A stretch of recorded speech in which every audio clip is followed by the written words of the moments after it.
Hi, Booktube. So, a few weeks ago I read The Way of Kings. The first book in the Stormlight Archives. Now, I've already reviewed that, so I'll try not to dwell on it too much. But it was so good, I just had to go out and read all of the other available Stormlight Archive books. Those are Words of Radiance. Then I read Edge Dancer, which is a novella that fits in between books 2 and 3. And I'll say now, if you are reading the Stormlight Archive, I would recommend reading this book. It does fill in gaps. And it's a good book. 2 thumbs good. And finally, just recently, I read Oathbringer, book 3 of the Stormlight Archives. And the summary is, these books are awesome. Now, they're large books, so you would think that keeping up the momentum is going to be difficult.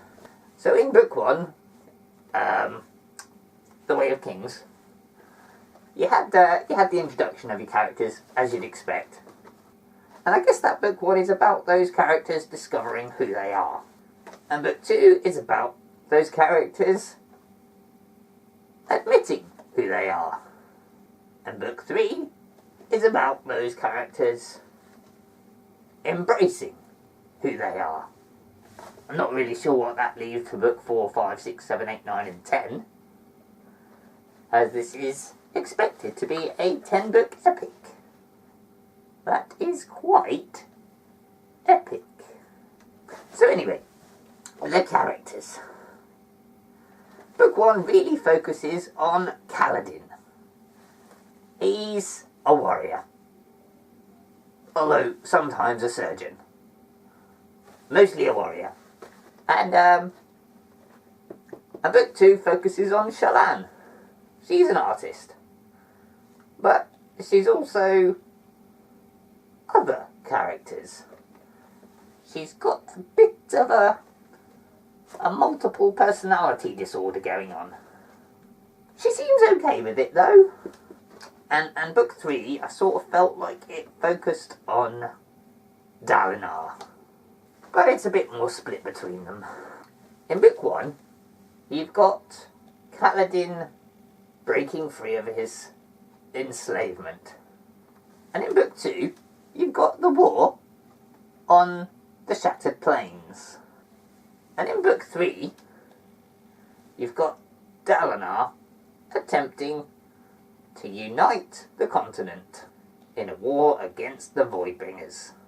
But the underlying theme through all these 3 books is the emergence of the Knights Radiant, who are sort of magical sorcerer, warriors, stroke artists. Well, now I'm trying to explain it. It is really quite complex.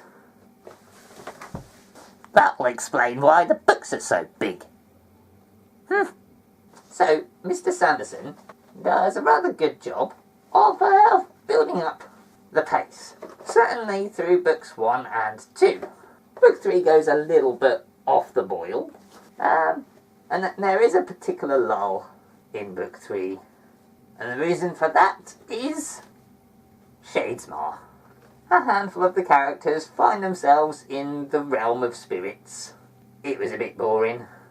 I hope there aren't too many more visits to Shadesmar in future books. I'm not sure I'm doing a good enough job of conveying how much I actually enjoyed these books. It's rare that I feel quite so invested and entwined with characters. These were the sorts of books where I found myself reading every spare minute I had. I suppose reading is, for me, quite often a thing I just do as part of a routine. Whereas for these books, I was fitting my life around reading them. The world building is incredible, the backstory is tantalising, and that is something to highlight about book 3 actually. it really filled in the backstory of Dalinar and explained a lot in a really satisfying way. Very well done. And I do feel I've sort of overlooked that novella, Edge Dancer. It is starring Lift, who makes a brief appearance in book 2, and she is a very entertaining character. Far more immature, and in fact younger, than any of the other characters in the book. She is, quite amusing, in a very honourable, wanting to help people, sort of Knights Radiant way, while being a somewhat cheeky thief, intent on stealing the lunch of anyone nearby. Oh, I'm rambling again. My advice, go read these books, all of them, and then read them again, and talk to me about it. Bye.